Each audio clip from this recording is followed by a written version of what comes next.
c'est officiel. Les dirigeants du monde préparent quelque chose d'énorme. Quelque chose qui est censé changer le monde entier.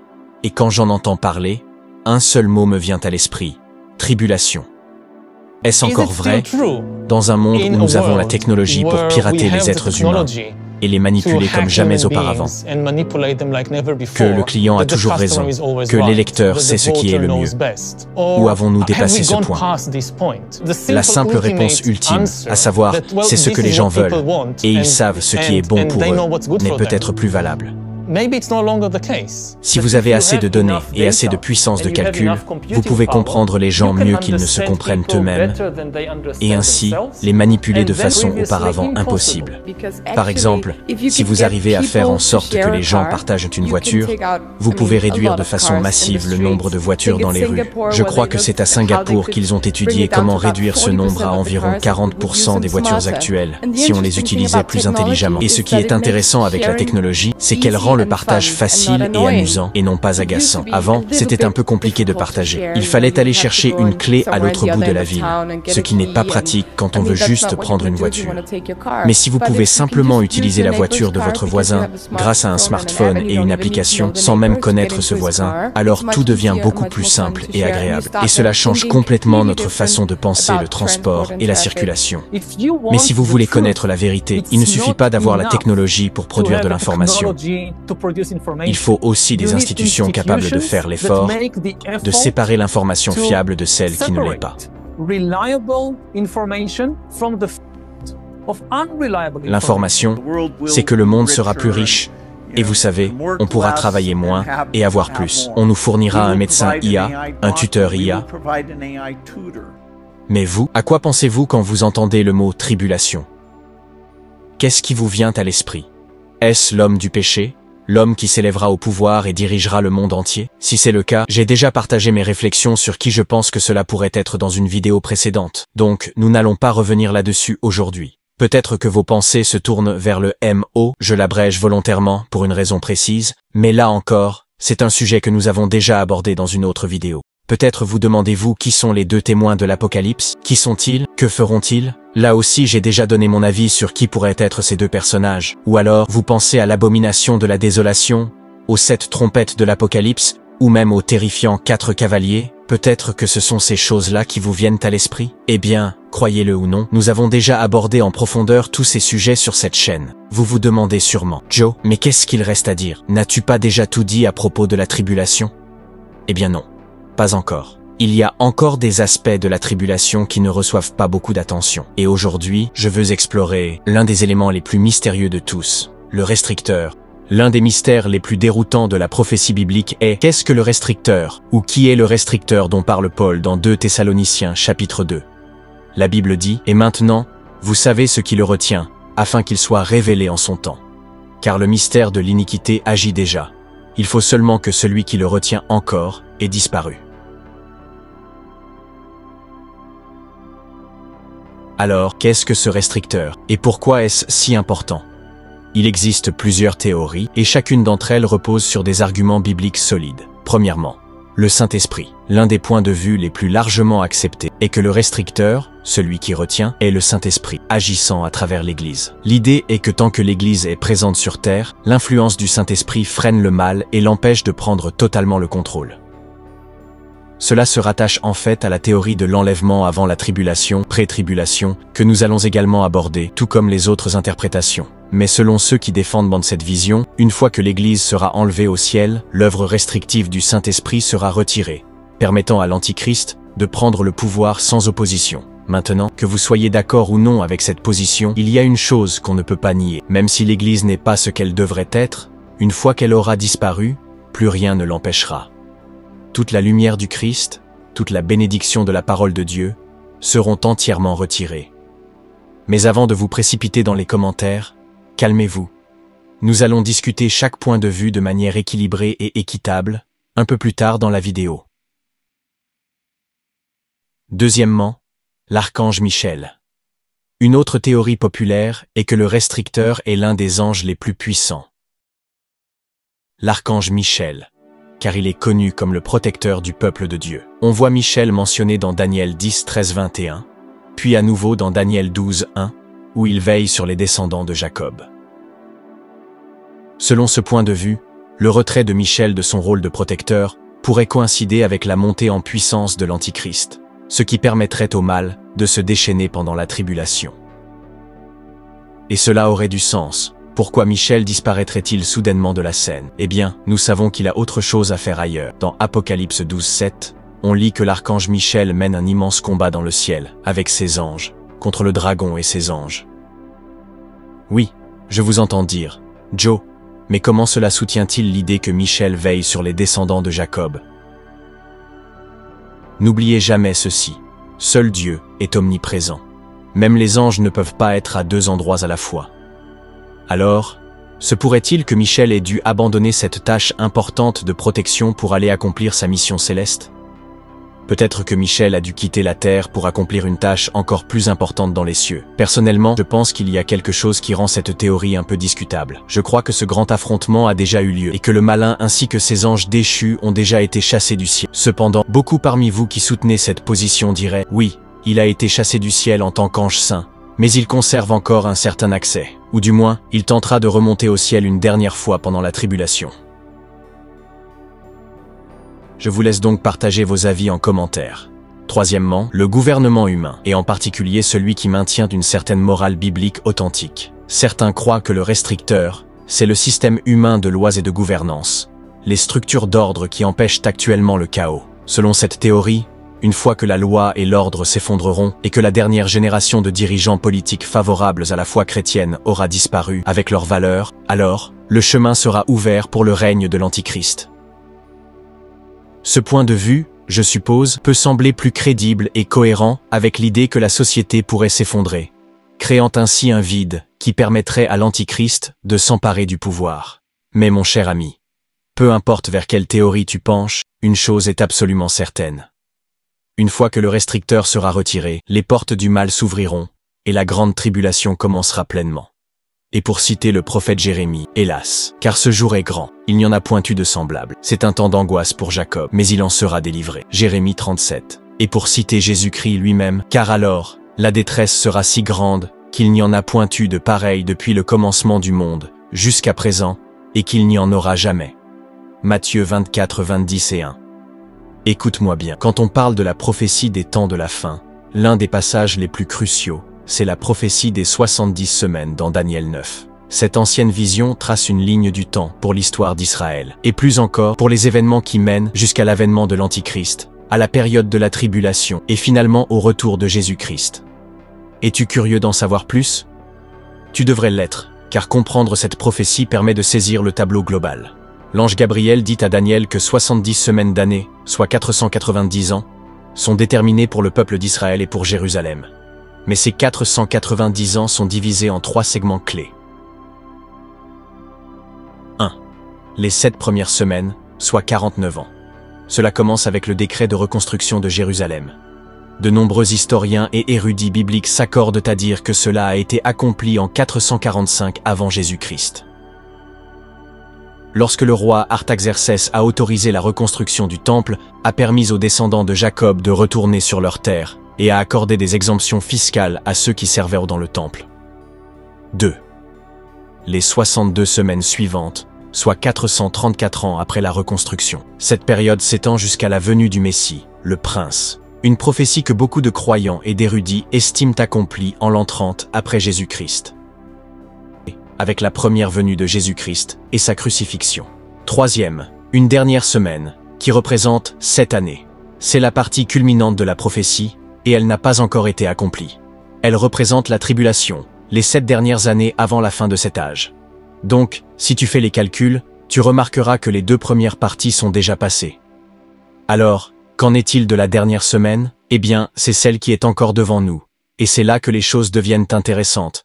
Il y a un intervalle entre la 69e et la 70e semaine. Et c'est là où nous nous trouvons aujourd'hui. Cet intervalle représente ce que l'on appelle l'âge de l'Église. Une période de grâce pendant laquelle le message du salut en Jésus-Christ est diffusé dans le monde entier.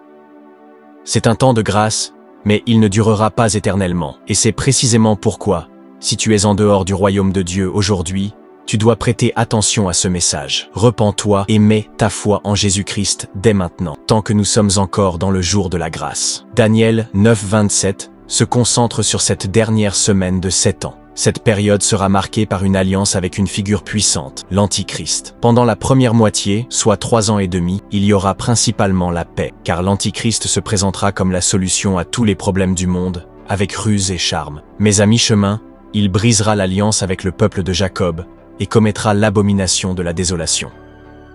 Cet acte marquera le début de la grande tribulation, la période la plus terrible et la plus douloureuse de toute l'histoire humaine, qui durera également 3 ans et demi.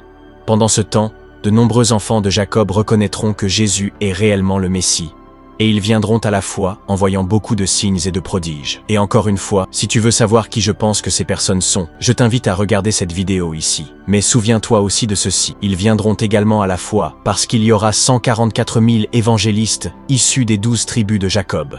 Et ils parcourront le monde pour prêcher durant ces 7 années, et beaucoup de personnes seront sauvées. Ceux qui seront sauvés pendant la tribulation seront appelés les saints de la tribulation. Maintenant, parlons de l'une des plus grandes questions dans la prophétie des temps de la fin. Quand les croyants seront-ils enlevés pour rencontrer Jésus dans les airs? Il existe 3 grandes positions à ce sujet. Et je tiens à dire que, même si je fais de mon mieux pour rester neutre, afin de ne pas mal représenter les opinions des uns et des autres, je trouve quelque chose de très décourageant. Je trouve triste que les chrétiens se disputent à ce sujet. Je comprends que chacun peut avoir des arguments bibliques solides pour défendre sa position, mais si je peux m'exprimer ainsi, nous ne devrions pas trop nous concentrer sur quand nous serons enlevés. Ce qui importe avant tout, c'est que nous puissions tous être d'accord sur une chose. Jésus revient. Et que tu sois pré-tribulationniste ou post-tribulationniste, tu voleras aux côtés de ton frère ou de ta sœur dans les airs. Tu ne penseras sûrement pas à ce moment-là. Tu vois, j'avais raison depuis le début. Non, tu ne diras pas cela à ton frère ou à ta sœur. Tu seras simplement rempli de joie de partager ce moment avec le Seigneur Jésus-Christ et avec tes frères et sœurs qui seront dans les airs avec toi. Parlons d'abord de la vision pré-tribulationniste. Cette position affirme que l'Église sera enlevée avant le début de la tribulation. Ceux qui soutiennent cette vue citent souvent des versets comme 1 Thessaloniciens 5,9 « Car Dieu ne nous a pas destinés à la colère » Apocalypse 3,10 « Je te garderai de l'heure de l'épreuve » L'idée ici est que la tribulation est une période de jugement contre un monde incrédule. Et puisque les croyants ne sont pas destinés à subir la colère de Dieu, ils seront épargnés de la tribulation dans son intégralité. Cette vision est également cohérente avec l'idée que le restricteur est le Saint-Esprit, et que son influence sera retirée lorsque l'Église sera enlevée. L'équipe pré-trib dira aussi qu'un Dieu d'amour ne permettrait pas que ses précieux enfants traversent une épreuve aussi terrible, surtout après avoir lavé leurs péchés et les avoir sauvés. Ils ajoutent également que, lorsqu'on lit l'Apocalypse dans l'ordre, l'Église est absente durant le temps de la tribulation. Autrement dit, on n'entend plus parler de l'Église à partir d'Apocalypse 4 jusqu'au chapitre 19, moment où le Christ revient avec son peuple.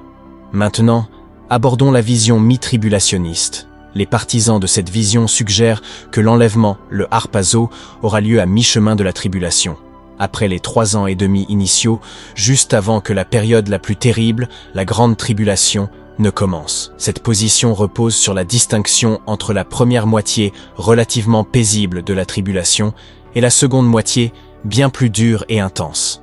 Les partisans de cette vue citent notamment 1 Corinthiens 15,52. En un instant, en un clin d'œil à la dernière trompette, et ils interprètent cette dernière trompette comme correspondant à la 7e trompette de l'Apocalypse, ce qui situerait donc l'enlèvement à la moitié de la tribulation. Enfin, parlons de la vision post-tribulationniste. Les partisans de cette position croient que l'Église traversera toute la tribulation et qu'elle sera enlevée à la toute fin lorsque Jésus reviendra pour établir son royaume. Les défenseurs de ce point de vue se réfèrent à Matthieu 24, 29, 31, qui décrit le rassemblement des élus immédiatement après la tribulation. Selon cette vision, les croyants doivent être prêts à endurer la tribulation, car Jésus-Christ lui-même l'a annoncé dans Jean 16, 33. Vous aurez des tribulations dans le monde.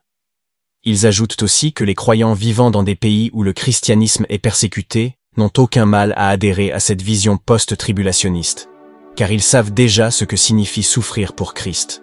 Nous, en Occident, nous trouvons cela difficile à croire, parce que nous avons connu une paix relative et une certaine sécurité. Ils soulignent également que si les 2 premières positions sont erronées, cela pourrait provoquer une grande désillusion chez certains chrétiens. En effet, Dans le cœur de certains croyants, le doute pourrait s'installer, et ils pourraient se demander « Seigneur, pourquoi ne m'as-tu pas épargné au jour de ta colère? Est-ce que tout ce que j'ai cru dans la Bible est faux, parce qu'ils étaient si convaincus que Dieu les enlèverait avant la tribulation? Alors, puis-je te poser une question avec respect? Quelle position adoptes-tu? Pré-tribulation, mi-tribulation, post-tribulation ou aucune? Je t'invite à laisser un commentaire pour partager ton avis. Mais j'espère que tu as senti que j'ai gardé une position neutre dans cette présentation.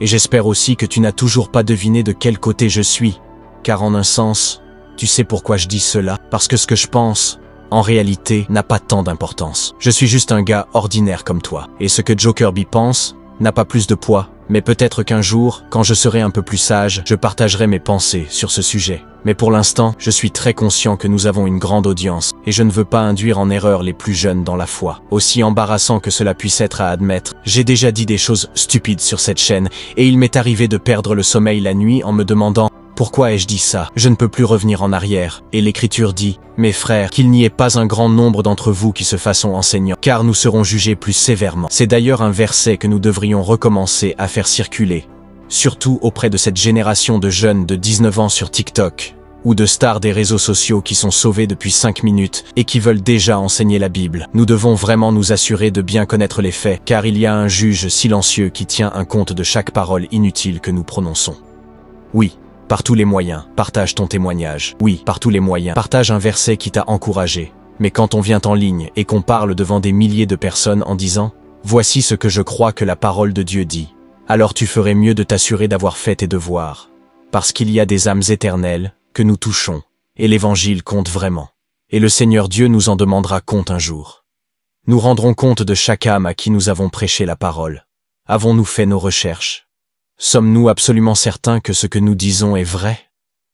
Parlons maintenant de la vision plus large, de la terre elle-même. Dans Apocalypse chapitre 5, nous assistons à une scène dramatique. Jean voit un rouleau scellé de 7 sceaux. Personne dans le ciel ou sur la terre n'est trouvé digne d'ouvrir ce rouleau, sauf Jésus, l'agneau de Dieu. Alors Jean commence à pleurer, car il croit qu'il ne pourra jamais connaître le contenu de ce rouleau. Mais l'un des anciens lui rappelle que le lion de Juda, le Seigneur Jésus-Christ, a triomphé. Et maintenant, il va ouvrir le rouleau. Maintenant, ce que je vais dire est un peu important, alors tu pourrais vouloir y prêter attention. À l'époque biblique, cette image du rouleau était très familière.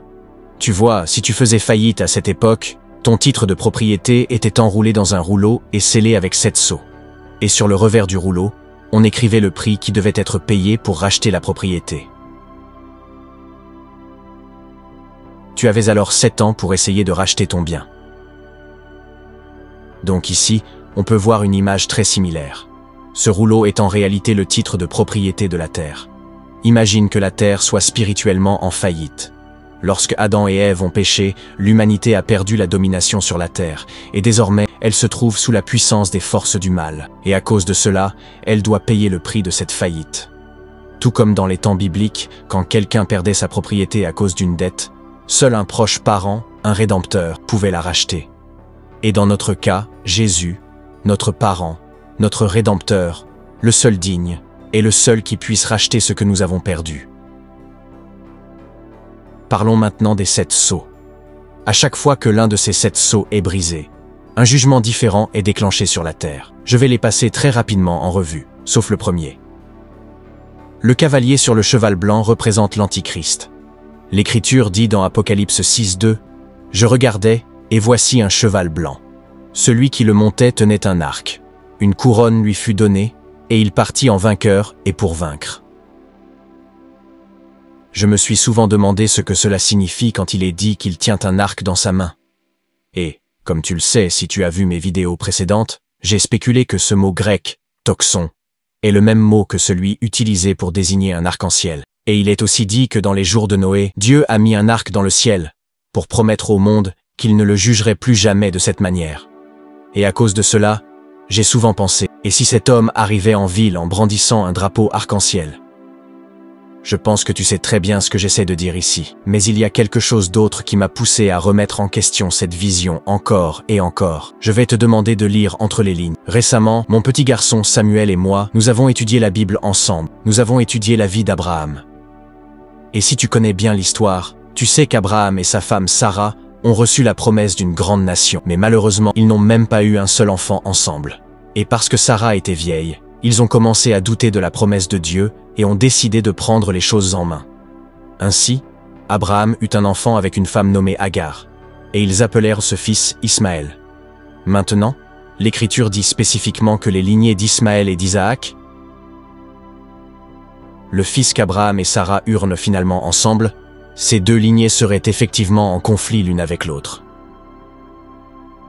Si tu ne sais pas quelle religion vient de la lignée d'Isaac et quelle religion vient de la lignée d'Ismaël, je pense que ce serait bien, juste maintenant, de mettre la vidéo en pause, de faire une recherche sur Google et de revenir ensuite pour voir comment tout cela s'intègre dans la question de qui pourrait être l'Antichrist. Alors, as-tu pris tout cela en compte? Écoute maintenant Genèse 21:20, qui parle d'Ismaël. Dieu était avec l'enfant, il grandit, il vécut dans le désert et devint expert dans l'art de l'arc. Donc ici, nous avons deux candidats possibles pour l'Antichrist, et ils viennent tous deux de deux grandes visions du monde opposées, qui vont à l'encontre de la Bible.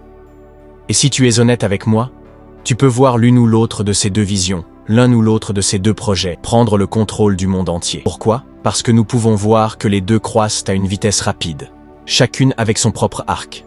Lorsque le deuxième sceau est ouvert, le cheval rouge apparaîtra, et il apportera le conflit et les combats sur la terre.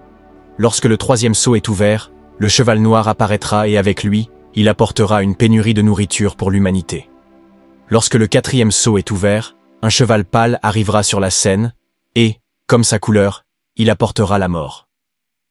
Lorsque le cinquième sceau est ouvert, le monde verra des âmes sous l'autel qui crieront « Jusqu'à quand, Seigneur? Seigneur, vengeras-tu notre cause? Combien de temps attendras-tu pour nous aider ?» Et c'est la voix de ceux qui vivent en les pires épreuves, parce qu'ils ont refusé de renoncer à l'Évangile.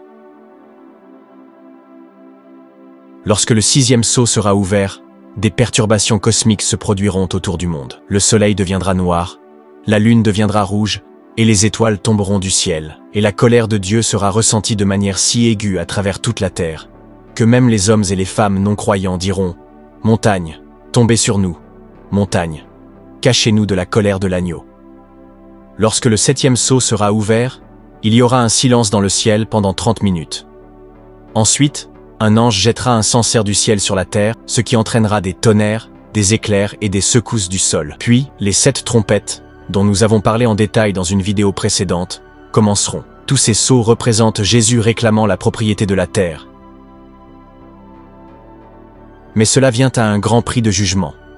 La terre est spirituellement en faillite, et elle doit être purifiée à travers ces épreuves avant que le royaume de Dieu puisse être pleinement établi.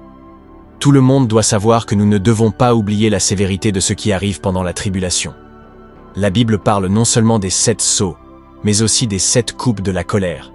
Et ces événements catastrophiques se dérouleront ainsi. Lorsque la première coupe de la colère sera versée, des problèmes de peau surviendront chez tous ceux qui portent le signe de l'Antichrist sur ces deux parties de leur corps.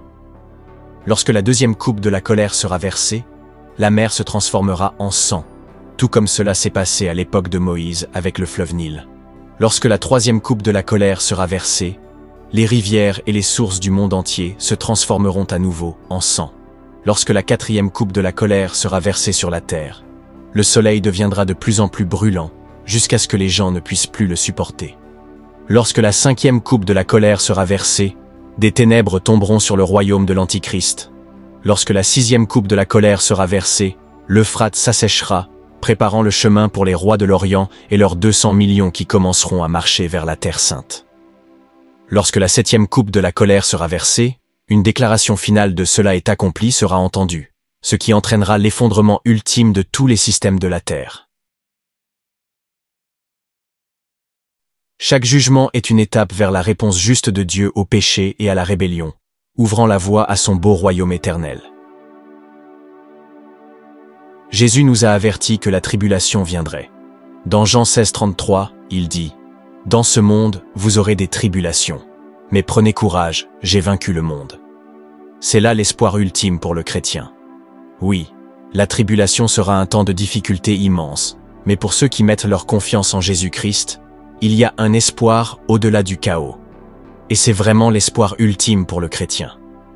Vous voyez, Quelque chose que nous ne devrions jamais oublier de mentionner, c'est que l'Apocalypse n'a pas seulement été écrite pour la dernière génération qui vivra sur Terre, mais pour chaque génération. Ainsi, ceux qui croient à n'importe quelle époque, qui sont sous l'épreuve dans n'importe quel pays, ou traversent une difficulté, peuvent être rappelés que, peu importe à quel point cela est difficile, ils savent comment l'histoire se termine. Jésus gagne toujours. Oui, le Seigneur Jésus-Christ nous a promis que dans ce monde, nous aurons de la tribulation. Mais nous devons tous nous rappeler que le Seigneur Dieu a vaincu ce monde. Il possède ce monde. Il est le roi de l'univers. Alors, peu importe ce que vous traversez en ce moment, prenez courage, car Dieu est en contrôle. Et Jésus mettra fin à cette difficulté, à cette tribulation. Mais voici la question essentielle. Êtes-vous prêt? Êtes-vous préparé pour ce qui vient? Plus important encore, avez-vous placé votre confiance en le Seigneur Jésus-Christ, l'agneau immolé? Parce que le roi arrive, encore une fois, si ce n'est pas maintenant, si vous n'avez pas encore mis votre confiance en Christ, c'est maintenant le moment de le faire. Les prophéties sont claires, et bien que nous ne connaissions pas le jour exact ni l'heure exacte, nous savons une chose, Jésus revient, et la tribulation pourrait être juste au coin de la rue. Et une autre chose que nous ne devons jamais oublier, c'est qu'il a déjà remporté la victoire. Il détient le titre de propriété de cette terre, et la question est la suivante. Détient-il le titre de propriété de votre cœur? Avez-vous mis votre confiance en celui qui a pris votre dette, votre faillite, votre état déchu dans son propre corps, et est mort sur la croix pour tout ce que vous avez fait de mal? Imaginez si tous vos péchés, tout ce que vous avez fait de mal, étaient écrits sur un morceau de papier. Vous savez que cela serait un rouleau qui pourrait entourer la terre plusieurs fois.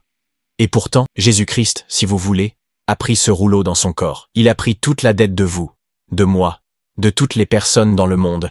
Et là, il a été un substitut pour notre péché, afin que vous et moi puissions être pardonnés.